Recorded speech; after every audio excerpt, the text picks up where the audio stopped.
Ahoy and welcome back once again to the channel. For those of you new here, my name's Gary. I like watches. Well, I like good watches. I like bringing to your attention good watches. I don't enjoy reviewing rubbish watches, and I don't think you enjoy watching videos on rubbish watches. The purpose of this channel is to guide you guys towards the best value for money watches I can find. And when you're talking about Chinese watches, well, there's only one brand really I can talk about being the best. And I know that reviewing two San Martin watches in a row is going to trigger a handful of people. But they've just arrived, and it makes no sense reviewing these watches after the AliExpress summer sale ends, given the price disparity between the sale prices and the non-sale prices. So my apologies if this isn't your thing, but I hope you understand the logic behind getting these two San Martin reviews up quickly. The sale ends in just a few hours, so if you are planning to buy anything else from AliExpress during this year's summer sale, don't hang around. Now, this watch,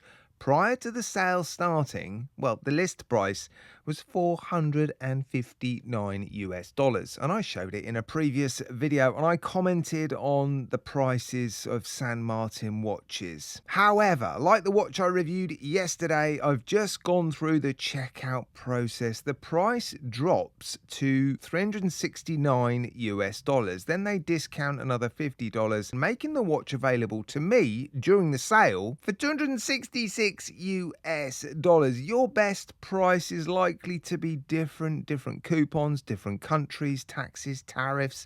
Prices fluctuate constantly. I just hope you're offered the watch at a price that you're happy with. Now, this watch shares a few components and specifications with the watch I reviewed yesterday, which was the SN0144, the new version. So it should be a pretty quick review, and don't forget to subscribe if you enjoy my content. If you don't enjoy my content, well, don't subscribe. This then is the new San Martin SN0148 dive watch. It houses the Miyota 9015, 28,800 beats per hour, hacks, hand winds. The date complication is at the 3. After I unboxed this watch on my second channel, I Like Watches 2, there was a handful of people wanting the complication at the 6. I like both, to be honest. Doesn't bother me either way, 3 o'clock or 6 o'clock. I'm just pleased that there's no magnifier. There's no need for it. Great movement for this watch though, and the value for money given its discounted price is remarkable. The bracelet and clasp look identical to those on the watch I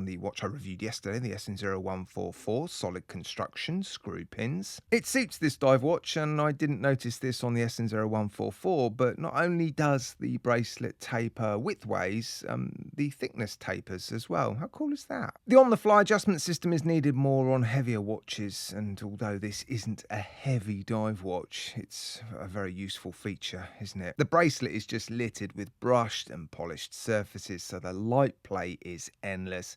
The dial on this watch is arguably better than the dial on the watch I showed you yesterday. This is the Sunburst Blue version. There are two other colour versions available.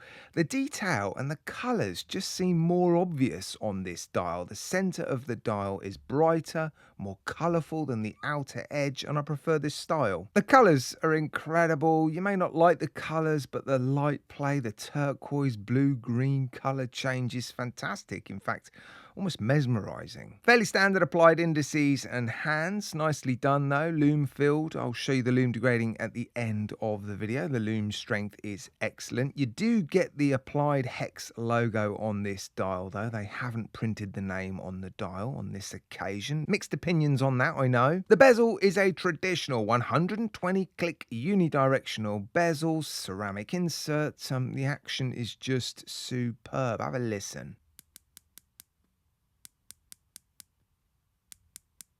Super smooth and greasy, even resistance all the way around, and those clicks are so crisp. Like the bracelet, there's a mix of finishing on the case, and I can't fault it. The brushing is super satin brushing. The polished surfaces are very flat and smooth, and the transitions are about as crisp as you'll see. I don't think you'll see better finishing on any watch costing less than $1,500, maybe even more. This is where San Martin excels, isn't it? You may not always like their designs, but you'll you'll be hard pressed to find anyone criticising their quality. They also seem to have addressed one finishing concern, which was crisp or sharp corners. There's none of that on this watch. Every corner, every edge feels soft, smooth, silky. And when I unboxed it, I was surprised at how thin this watch is. Just over, well, almost 11.5 millimeters thick. The Miyota 9000 series movement is a particularly slim movement, which helps, but I just thought this watch appeared